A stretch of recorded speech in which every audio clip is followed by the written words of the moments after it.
Assalamualaikum warahmatullahi wabarakatuh. Satgas Imunisasi Dewasa Perhimpunan Spesialis Penyakit Dalam Indonesia mulai banyak menerima pertanyaan-pertanyaan dari masyarakat mengenai virus baru yang disebut dengan virus Corona 2019. Jadi virus ini pertama kali dilaporkan pada bulan Desember 2019 di kota Wuhan di Cina, dan sekarang sampai saat ini pada tanggal 27 Januari 2020 sudah menyebar ke 13 negara, di antaranya Kanada, Jepang, Singapura, Malaysia, Korea Selatan, Taiwan, Thailand, Amerika Serikat, Vietnam, Nepal, Prancis, dan Australia. Virus ini sebenarnya hampir serupa dengan virus corona yang lain yang pernah kita ketahui, yaitu virus corona yang menyebabkan SARS, waktu itu ramai di Singapura, dan juga virus corona yang menyebabkan MERS di Timur Tengah. Untungnya angka kematian sampai saat ini coronavirus baru 2019 ini lebih rendah dari SARS. SARS itu angka kematiannya sekitar 10%, dan MERS itu angka kematiannya sekitar 30%. Dan untuk virus corona baru 2019 ini angka kematian sampai saat ini sekitar 4%. Nah, bagaimana risiko kita di Indonesia? Pemerintah, dalam hal ini Kementerian Kesehatan, telah melakukan pemantauan di semua tempat masuknya orang asing, baik itu bandara, pelabuhan, atau tempat-tempat lintas batas, dengan menggunakan thermoscan, sehingga orang yang demam akan dapat terdeteksi. Dan kita tahu juga pemerintah sudah menghimbau mereka yang mengalami gejala batuk kering, demam, dan kesulitan bernafas untuk berkonsultasi ke layanan kesehatan yang terdekat.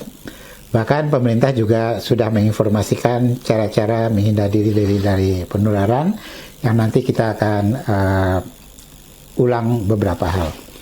Nah, mengenai gejala dulu, jadi gejalanya adalah batuk kering, kemudian demam, dan sesak nafas atau kesulitan bernafas. Kasus yang berat dari angka-angka yang ada sekarang, itu biasanya terjadi pada mereka yang mengalami kekebalan tubuh menurun. Jadi yang di Wuhan itu angka kematian terutama pada orang yang berusia lanjut, atau orang-orang yang sudah mempunyai penyakit dasar sebelumnya seperti penyakit jantung, kanker, dan lain-lain. Nah, bagaimana dengan penularan? Virus ini dapat menular antar manusia ke manusia. Jadi seorang yang mempunyai virus dapat menularkan ke orang lain melalui udara, tetapi penularan juga bisa melalui kontak langsung, melalui mukosa, entah itu melalui tangan yang tercemar. Nah, dikatakan bahwa virus ini lebih mudah masuk ke tubuh melalui selaput lendir saluran nafas yang kering.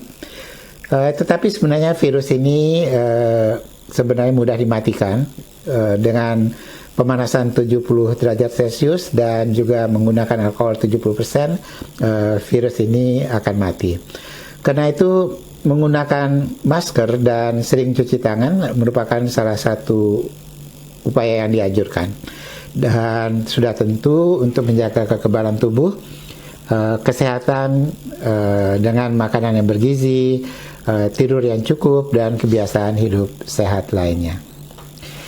Nah, jadi bagaimana cara kita menghindari penularan dari coronavirus baru 2019 ini?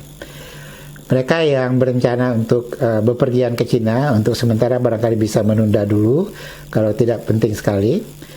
Pakailah masker jika berada di kerumunan orang, misalnya stasiun, pasar, komuter lain, dan lain-lain. Sering-sering cuci tangan dan jika mungkin dengan alkohol. Dan kalau mengalami batuk, meskipun bukan karena virus corona ini, terapkanlah etika batuk. Etika batuk itu adalah pada waktu kita batuk, kita menutup hidung dan mulut, dan bisa memakai sapu tangan, tisu, atau dengan lengan kita. Nah, jika ada batuk, kita juga harus memakai masker supaya kita tidak mencemari udara dengan virus. Sudah adakah pengobatan terhadap virus corona baru ini? Ternyata pengobatan belum ada yang khusus untuk virusnya. Yang tersedia hanya obat-obat penghilang gejala demam, gejala batuk, dan obat untuk komplikasi. Kalau terjadi pneumonia maka bisa diberikan antibiotika untuk pneumonia. Vaksin bagaimana? Vaksin juga belum ada vaksin untuk coronavirus yang baru ini. Namun ada yang perlu dicatat, WHO, itu Badan Kesehatan Sedunia, menganjurkan bagi mereka yang sudah waktunya mengulangi imunisasi influenza agar segera melakukannya, sehingga terhindar dari infeksi influenza. Karena mereka yang terkena influenza, yang mukosa saluran nafasnya terganggu karena influenza, akan lebih mudah akan menjadi pintu masuk untuk virus ini. Jadi mudah-mudahan masyarakat tidak perlu panik dengan berita-berita mengenai virus corona yang baru ini. Yang harus kita lakukan adalah menjaga kesehatan, kemudian bila bepergian ke tempat orang banyak memakai masker, kemudian sering-sering mencuci tangan dan mengikuti petunjuk-petunjuk dari pemerintah dan lembaga-lembaga yang mempunyai kewenangan dalam bidang kesehatan. Terima kasih. Wassalamualaikum warahmatullahi wabarakatuh.